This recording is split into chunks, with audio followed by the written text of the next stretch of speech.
আসসালামু আলাইকুম, সবাইকে স্বাগত জানাচ্ছি শহীদুল টেক চ্যানেলের পক্ষ থেকে।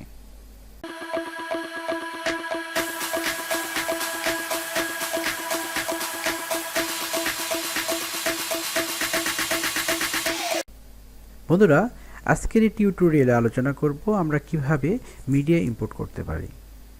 আমরা ক্যামটেসিয়ার ধারাবাহিক পর্বে আজকের এই পর্বে আমরা আলোচনা করব মিডিয়া ইম্পোর্ট।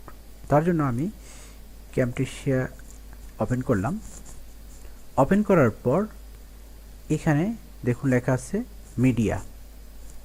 তো এখান থেকে আমরা মিডিয়া ইম্পোর্ট করব।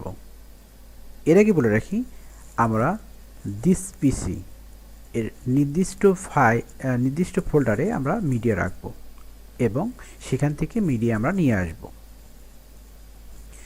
মিডিয়া দুইভাবে এখানে আনা যেতে পারে। এখানে মিডিয়া এখানে ক্লিক করেও আনা যেতে পারে, অথবা এখানে দেখুন প্লাস চিহ্ন রয়েছে, এখানে প্লাসে ক্লিক করার পর ইম্পোর্ট মিডিয়া এখান থেকেও আমরা নিয়ে আসতে পারি। আর যদি এখানে ইম্পোর্ট ফরম গুগল ড্রাইভ এখান থেকেও মিডিয়া আমরা নিয়ে আসতে পারি। তো এখানে প্লাস চিহ্নে ক্লিক করলে আসতে পারে, আবার এখানে ইম্পোর্ট মিডিয়া এখান থেকেও নিয়ে আসতে পারি। আমি এখান থেকে নিয়ে আসতেছি। এখান থেকে আমি মিডিয়া রেখেছি নিউ ভলিউম এখানে ক্লিক করব। ক্লিক করার পর আমি এই মিডিয়াটা নিয়ে যাব।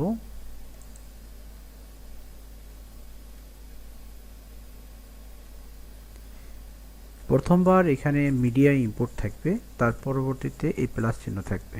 এই জন্য এটি আপনাদের দেখিয়েছি। এখানে ক্লিক করবেন। মিডিয়া ইম্পোর্ট করার জন্য কিবোর্ড থেকে কন্ট্রোল আই প্রেস করলেও হবে। আমি মাউস দিয়ে দেখাচ্ছি। এখানে ক্লিক করলাম। ক্লিক করার পর এখান থেকে আমি এটি নিব এবং এটি নিব। আমরা কন্ট্রোল চেপে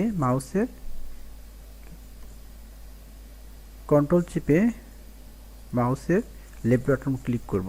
ক্লিক করে ওপেন করব। এখানে মিডিয়া চলে আসবে। এভাবে আমরা